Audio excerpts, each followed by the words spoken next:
Por favor, me confirman si estoy compartiendo la pantalla.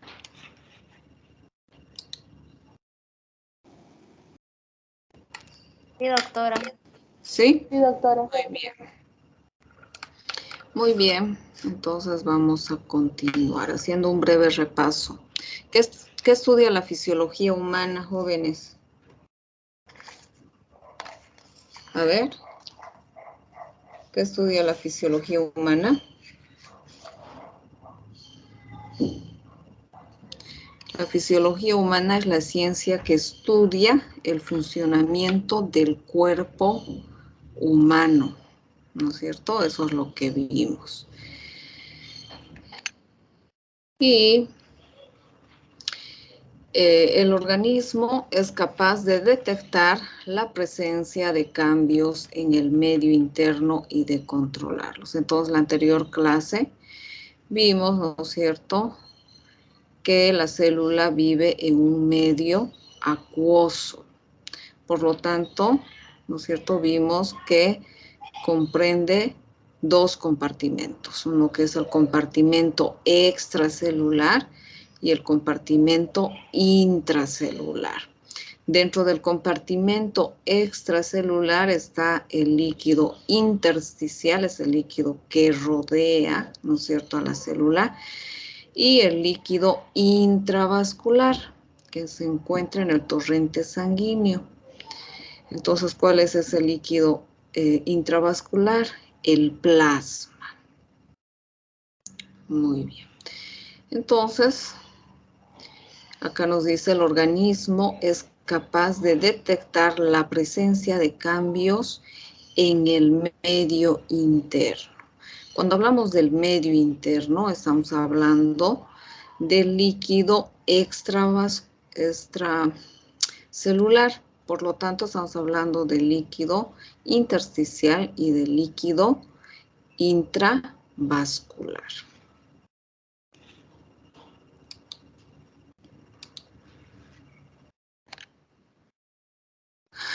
Bueno, vamos a profundizar un poquito más en el análisis de la glucosa, ¿no? Entonces, ya vimos la anterior semana que la glucosa es utilizada por todas las células del organismo como combustible. ¿Y de dónde proviene la glucosa? La glucosa proviene de todos los alimentos que ingerimos. Ahora, ¿cuáles son esos alimentos? Los carbohidratos, los ácidos grasos, las proteínas.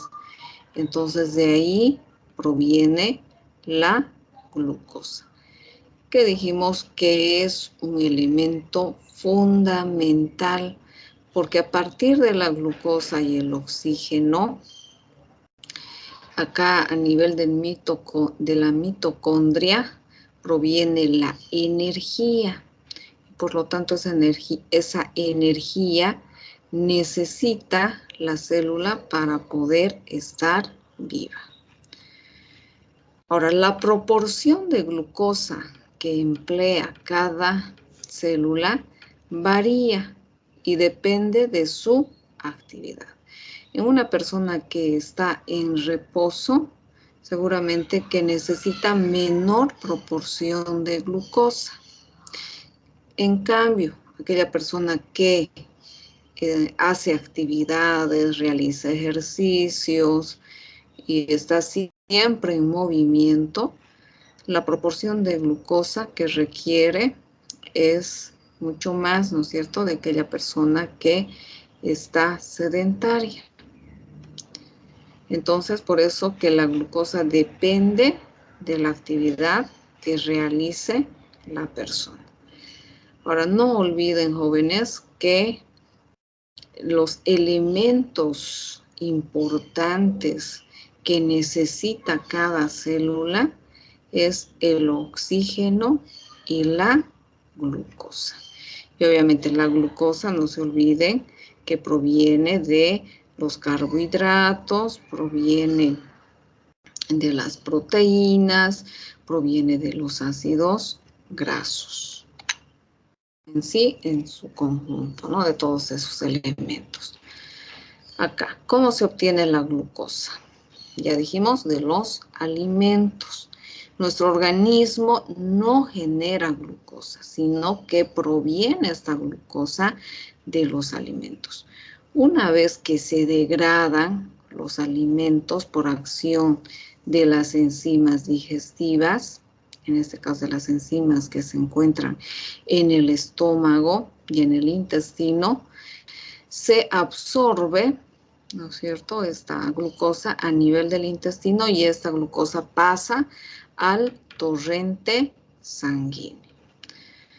¿Qué pasa en aquellas personas donde en periodos que no consume alimentos, la glucosa se obtiene a partir de las reservas de glucógeno que se localizan a nivel del hígado?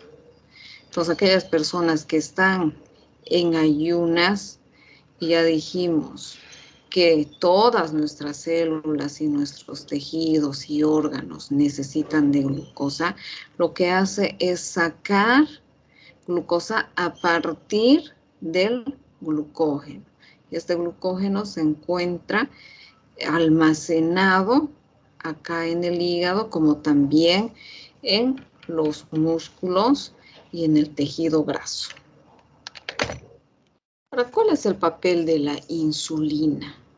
¿Qué es la insulina? Entonces, la insulina es una hormona producida por el páncreas que permite la transferencia de glucosa de la sangre a las células. Entonces, no se olviden, ¿dónde se forma la insulina? En el páncreas. Entonces, este es el laboratorio, ¿no?, donde se secreta la insulina. Ahora, esta insulina que se secreta a nivel del páncreas es llevado al torrente sanguíneo. ¿Y qué hace en el torrente sanguíneo? En el torrente sanguíneo lleva, ¿no es cierto?, la glucosa al interior de la célula. Entonces actúa en forma de una llavecita y lo que hace es introducir la glucosa al interior de la célula. Entonces, por lo tanto, la insulina disminuye el nivel de glucosa en la sangre.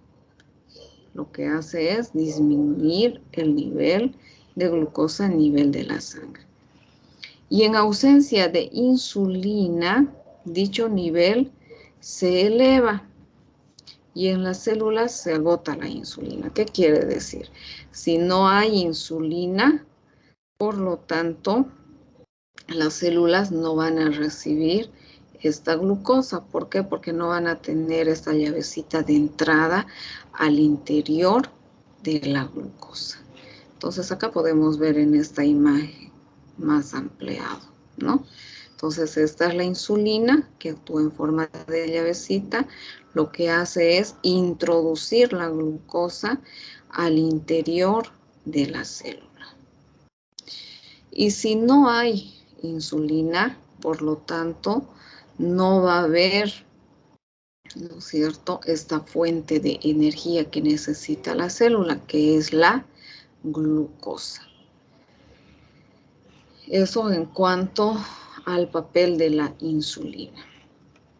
En cuanto al glucagón, es otra hormona que también se secreta acá en el páncreas.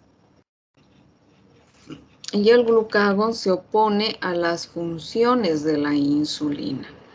¿Qué quiere decir? Que hace lo contrario. Por ejemplo, si una persona se encuentra en ayuno, lo que hace es estimular la producción y la liberación de glucosa del hígado cuando los niveles de azúcar en sangre son bajos, ¿no? Entonces, cuando los niveles de azúcar en sangre están bajos, lo que hace es secretar el glucagón. ¿Para qué? Para que haya producción y liberación de glucosa en el hígado. ¿A partir de qué elemento? Del glucógeno, ¿no es cierto? Eso es lo que dijimos. Ahora, en ese sentido, debemos conocer cuáles son los valores normales de glucosa en sangre o de glicemia, que también se llama así. Los valores normales de glicemia es de 70 a 100 miligramos por decilitro. Esos son los valores normales de glicemia, de glucosa en sangre. Ahora, acá vemos que los niveles de glucosa en sangre varían entre 110 y 120 miligramos de glucosa por cada 100 ml de sangre después de una comida, y entre 70 y 80 miligramos de 100 ml en el ayuno. ¿Esto qué quiere decir? Si ustedes van a tomar, ¿no es cierto?, esta muestra de glucosa, tienen que saber bien el manejo de este aparatito que se llama glucómetro. Entonces, ¿cómo funciona el glucómetro? Lo primero que tienen que hacer es pinchar en el pulpejo del dedo con una lanceta. Y la sangre que sale, deben extraerlo, ¿no es cierto?, acá, a esta cinta reactiva. Entonces, lo que hace esta cinta reactiva es medir la glucosa, o la tira reactiva, es medir la glucosa en sangre. Entonces, acá nos indica que está 98 miligramos por decilitro. Entonces, podríamos decir que está dentro de los parámetros normales. Pero aquí hay un detalle que debemos preguntarle al paciente: si la glicemia o su glucosa en sangre se hizo tomar en ayunas o después de consumir una comida. Si le dice que le hicieron esta prueba después de una comida, entonces puede considerar normal de 110 a 120 miligramos. O si se tomó, digamos, el paciente su glucosa después del desayuno y sale estos valores, entonces quiere decir que está dentro de los parámetros normales. Pero si el paciente, ¿no es cierto?, se toma esta prueba en ayunas y le sale de 70 y 80 miligramos, quiere decir también que está dentro de los parámetros normales. Ahora, acá en el glucómetro vemos el resultado donde dice miligramos por decilitro, que es lo mismo decir 110 o 120 miligramos de glucosa por cada 100 ml de sangre. Entonces, el decilitro quiere decir que está en 100 ml de sangre, considerando, ¿no es cierto?, que el litro tiene 1000 ml. Y si el litro tiene 1000 ml, la décima parte o el decilitro es 100 ml de sangre. ¿Ya? Entonces, acá aclarando, si ustedes ven en su libro estos valores, ¿no?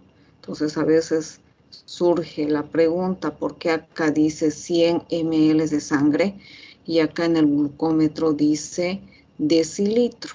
Entonces, el decilitro quiere decir que es 100 ml de sangre, que es el valor que se sacó de 1 litro de sangre. Y 1 litro tiene 1000 ml de sangre.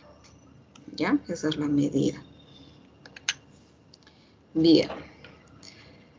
Cuando los niveles de glucosa son elevados después de las comidas, la glucosa se transforma en glucógeno y se almacena en el hígado. Y eso es lo que hablamos la anterior clase y dijimos, cuando uno consume grandes cantidades de alimentos y tal vez son ricos en azúcares, entonces se va a elevar la glucosa, los niveles de glucosa se elevan a nivel de la sangre y solamente se usa la glucosa correspondiente, la glucosa que necesitan los tejidos, que necesitan los órganos. Y el resto se queda en forma elevada. Y gracias a un proceso que se llama gluconeogénesis, esta glucosa, ¿no es cierto?, se transforma en glucógeno. Y este glucógeno se almacena en el hígado, también se puede almacenar en el tejido muscular, como también se puede almacenar en el tejido graso. Pero, ¿qué pasa cuando los niveles de glucosa disminuyen? Por ejemplo, aquellas personas que hacen dieta, aquellas personas que hacen ejercicio, o en aquellas personas que están en ayuno, ¿no es cierto? Entonces los niveles de glucosa van a disminuir. Entonces, en ese sentido, para regular los niveles de glucosa en la sangre, se presenta este proceso que se llama glucogenólisis. ¿Y qué hace la glucogenólisis? Convierte el glucógeno en glucosa. Entonces, ¿para qué realiza este proceso? Para mantener los niveles de glucosa en sangre normal, para que los niveles de glucosa en sangre sean normales.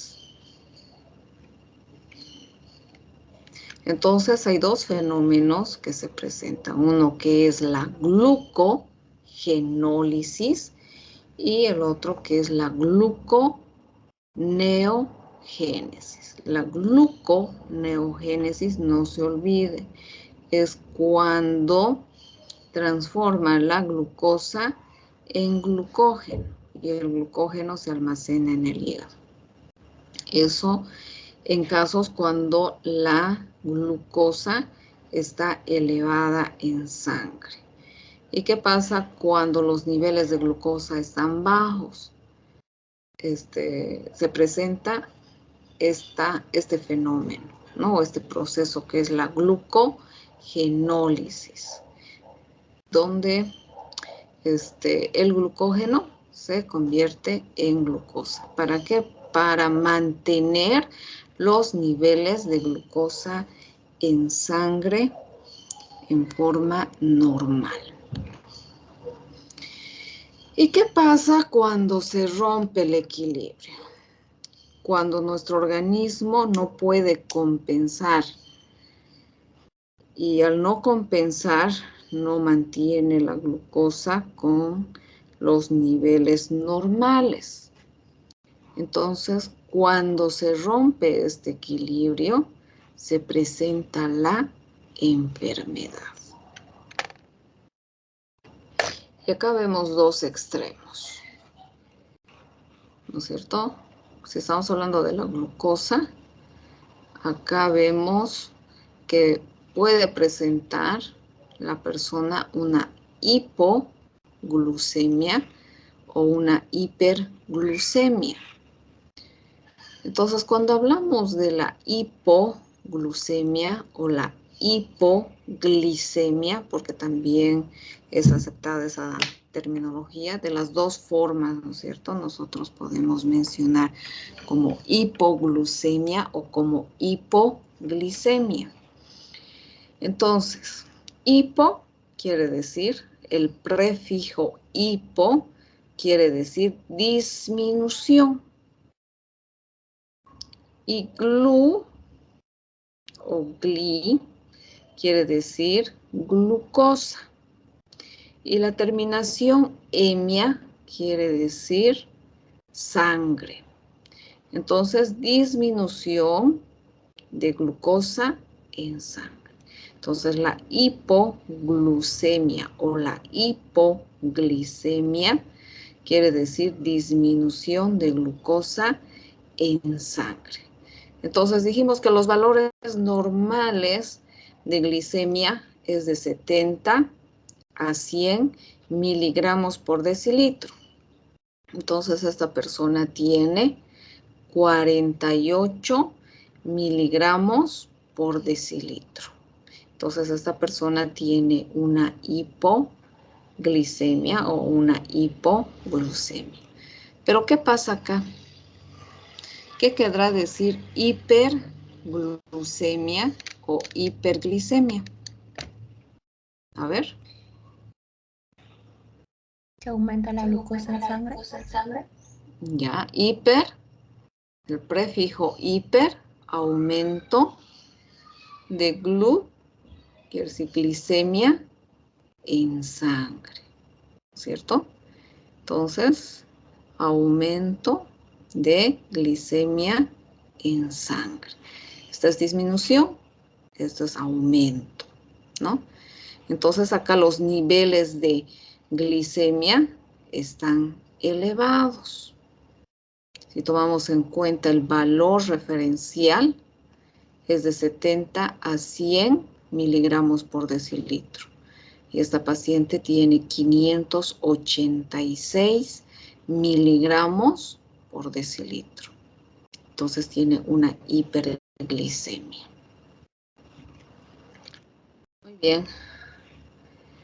Pero cuando la hipoglicemia baja extremadamente, lo que hace el glucómetro es marcar esta letra, que quiere decir lo. Quiere decir que está extremadamente bajo, ¿no? Y les va a salir así BLO, que está en inglés, ¿ya? Entonces, seguramente que esa paciente o ese paciente tiene los niveles muy bajos de hipoglicemia. Y uno que no sabe manejar el glucómetro puede pensar que tal vez no hizo correctamente la prueba. No es así, sino que nos indica que está extremadamente bajo su glicemia, ¿no? De la misma forma acá, ¿no? Cuando está arriba de 600 miligramos por decilitro, quiere decir que se elevó extremadamente su glicemia en ese paciente y por lo tanto no puede detectar. Entonces es high en inglés, ¿no? Que está demasiado alto su glicemia. Muy bien.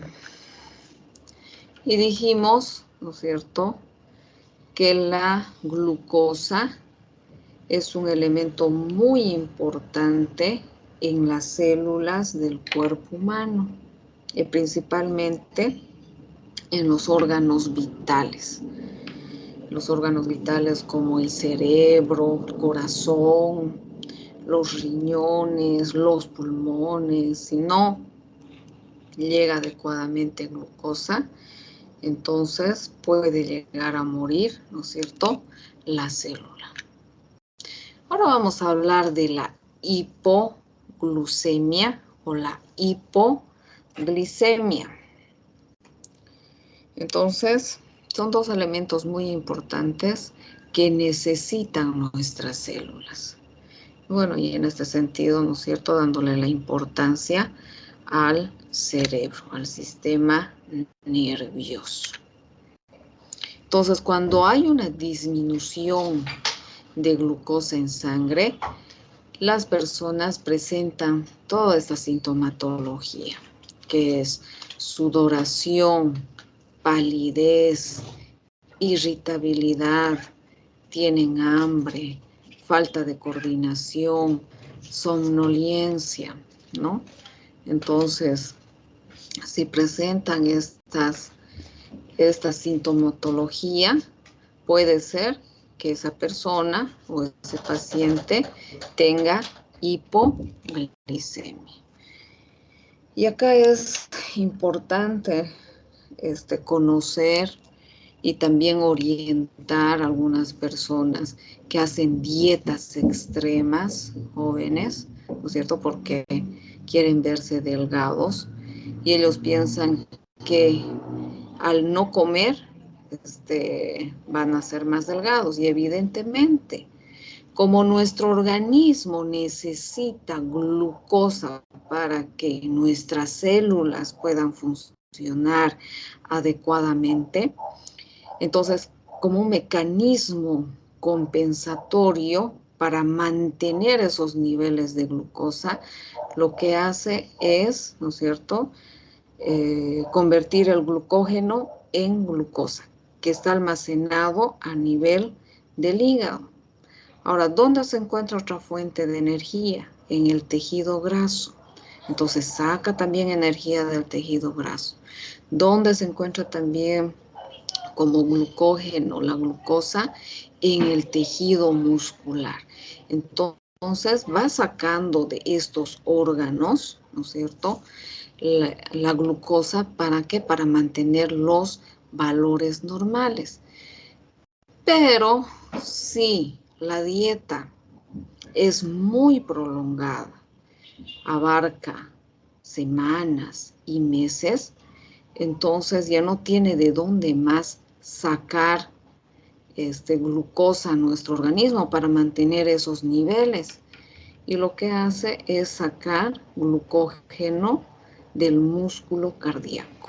Entonces esa persona termina teniendo problemas cardíacos, enfermedades cardíacas. Y si aún así esa persona continúa haciendo dieta, entonces esa persona llega a fallecer. Entonces, por eso es tan importante conocer estos mecanismos, cómo actúa nuestro organismo para mantener, ¿no es cierto?, los niveles adecuados para la vida. Ahora, ¿cuál sería el tratamiento en estos pacientes que tienen hipoglicemia? Entonces, fácil, ¿no es cierto? Sí. Es falta de glucosa, ¿qué tenemos que darle a este paciente como parte del tratamiento? Tenemos que darle glucosa, ¿no? Si el paciente ya está en este estado, está somnoliento o está con falta de coordinación, entonces este paciente ya tiene que ser internado. Y bueno, estos pacientes los internamos y lo que hacemos en primera instancia es ponerle una solución glucosada. ¿Para qué? Para mantener, ¿no es cierto?, los niveles normales de glucosa en sangre. Pero si presenta otro tipo de síntomas, ¿no es cierto?, como palidez o como sudoración, entonces en estos casos hay que darle glucosa. Y bueno, acá tenemos un ejemplo, ¿no?, de un chupete. Pero en nuestro medio encontramos otros alimentos que tienen también glucosa, ¿no? Entonces supongamos que ustedes van a clases sin desayunar y presentan estos síntomas, se ponen sudorosos o están pálidos, lo que tienen que hacer es inmediatamente consumir algo de glucosa. Entonces es mejor siempre tener un dulce, ¿no?, para poder normalizar la glucosa en sangre. Bien, ¿y cuál es el otro extremo de la hipoglucosa? Es la de la hipoglicemia, ¿no? Entonces, lo contrario sería la hiperglucemia, ¿no? Con la hiperglicemia. que quiere decir elevación de glucosa en sangre. Entonces, ¿de dónde obtenemos nosotros la glucosa? De los alimentos, de todos los alimentos. Son degradados y en forma de glucosa se absorbe a nivel del intestino delgado. Y esta glucosa pasa al torrente sanguíneo. Y en el torrente sanguíneo son transportados gracias a la insulina al interior de las células. Pero ¿qué pasa en aquellas personas donde no hay secreción de esta hormona, que es la insulina? Entonces, si no hay secreción de la insulina, no va a poder llegar la glucosa al interior de la célula, porque dijimos que la insulina actúa como una llavecita, ¿no es cierto?, acá a nivel de la membrana celular. ¿Para qué? Para que pueda entrar la glucosa al interior de la célula. Por lo tanto, si no hay insulina, no va a haber entrada de glucosa al interior de la célula. Y por lo tanto, ¿cómo estará la glucosa en sangre, jóvenes? Si no hay consumo de glucosa a nivel de las células, ¿va a estar elevado o va a estar bajo? ¿Cómo estarán los niveles de glucosa en sangre? A ver. Entonces la glucosa en sangre va a estar elevado. ¿Por qué? Porque no hay insulina. Y si no hay insulina, por lo tanto, no está, ¿no es cierto?, llevando la glucosa al interior de la célula. Y por lo tanto, dos cosas, dos fenómenos se presentan. La hiperglicemia, que es el aumento de azúcar en sangre, y el otro fenómeno donde no está recibiendo nuestras células glucosa. ¿Por qué? Porque no hay buena cantidad de insulina para que pueda hacer su función. Y por lo tanto, seguramente que más adelante vamos a ver un daño celular, posteriormente un daño de tejido, y si no se corrige a tiempo, puede haber un daño de todo un órgano.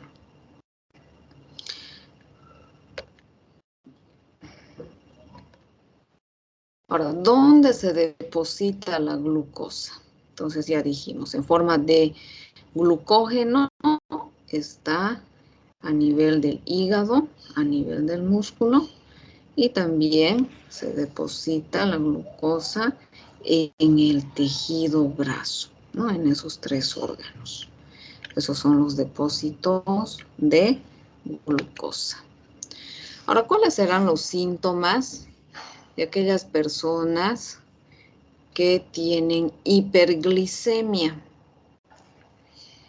Entonces van a presentar la boca seca, van a tener sed, van a tener debilidad, porque ustedes saben que la glucosa es una fuente de energía. Y como no hay insulina, ¿no es cierto?, no se está produciendo adecuadamente la insulina, entonces no está llevando adecuadamente a los tejidos la insulina a la glucosa. Después va a haber dolor de cabeza, visión borrosa, aquí ya cuando se ve alterado lo que tiene que ver el sentido de la vista, ¿no? Ganas de orinar frecuentemente. Entonces, acá podemos ver el debut de pacientes que tienen diabetes. ¿Qué será la diabetes? La diabetes es una enfermedad metabólica que se caracteriza por la presencia de hiperglicemia.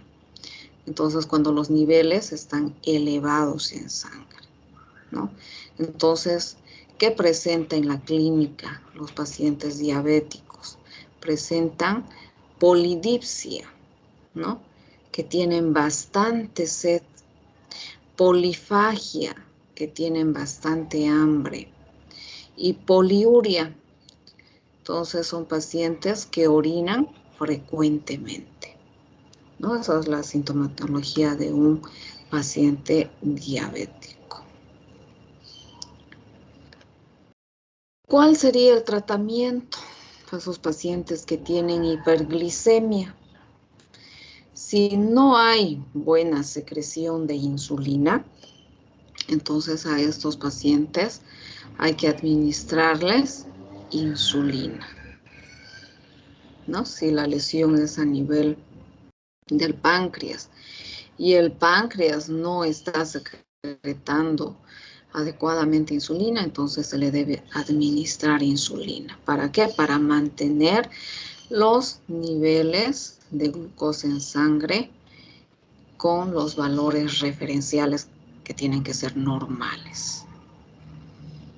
Y también en aquellos pacientes donde hay secreción de insulina y no hay ningún problema a nivel del páncreas, pero sí los niveles de glucosa están elevados, se pueden usar otros medicamentos que se llama hipoglicemiantes. Ahora, ¿cuáles son estos medicamentos hipoglicemiantes?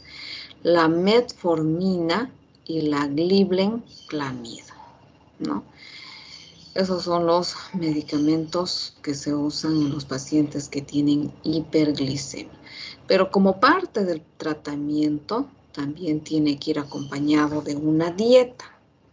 Entonces, la dieta de estos pacientes que tienen hiperglicemia tiene que ser una dieta rica en verduras, en frutas y en proteínas. Por lo tanto, hay que bajar el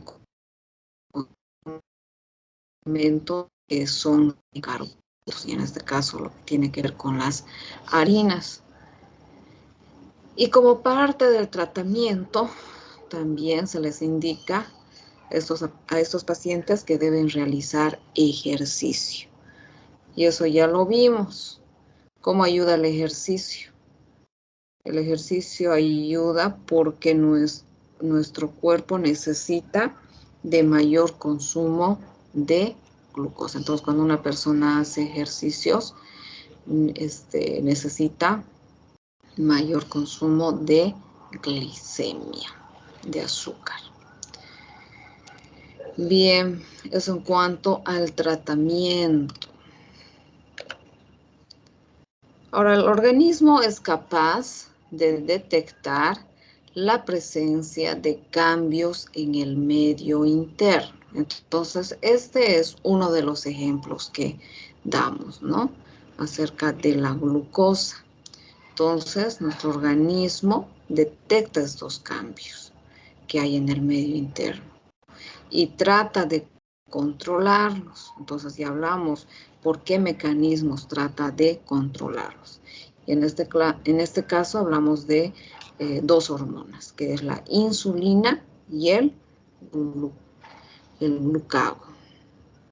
Pero, ¿qué pasa si nuestro organismo ya no puede controlar a través de estos mecanismos? Entonces, en esos casos se presenta la enfermedad, ¿no? Entonces va a haber una ruptura. Y cuando se presenta la enfermedad, en este caso hay que darles ya tratamiento con medicamentos, con dieta, ¿no? ¿Para qué? Para poder corregir la enfermedad. Por eso, jóvenes, es importante, ¿no es cierto?, el estudio de la fisiología. Por lo tanto, la fisiología es la ciencia que estudia el funcionamiento normal del cuerpo humano desde los mecanismos moleculares dentro de las células hasta las acciones de tejidos, órganos y sistemas, ¿no? Con lo que vimos ahora. Muy bien. Entonces, eso es lo que hoy quería compartir y aplicando de lo que ya vimos en la parte teórica. ¿Alguna pregunta, jóvenes, que tengan referente al tema? Licenciada, Sí. ¿puede explicar otra vez, ¿no?, sobre la hipoglucemia?